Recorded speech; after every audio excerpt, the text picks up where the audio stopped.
অহংকার। অহংকার অনেক বড় ভয়ঙ্কর একটা জিনিস। হুম, অহংকার অনেক বড় ভয়ঙ্কর একটা জিনিস। এটা ধ্বংস ছাড়া কিছুই বহন করে না। ছোটবেলা আমার নানা ভাই একটা গল্প বলতেন। গল্পটা ছিল এরকম: অনেক বড় একটা সমুদ্র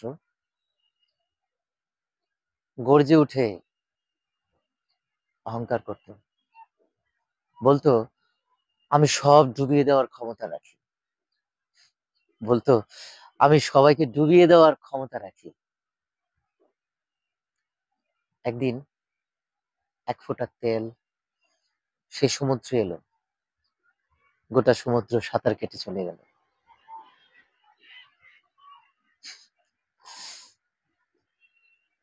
এই গল্পটার অর্থ এখন খুব সহজ, একটা সময় খুব রহস্যে ঘেরা ছিল।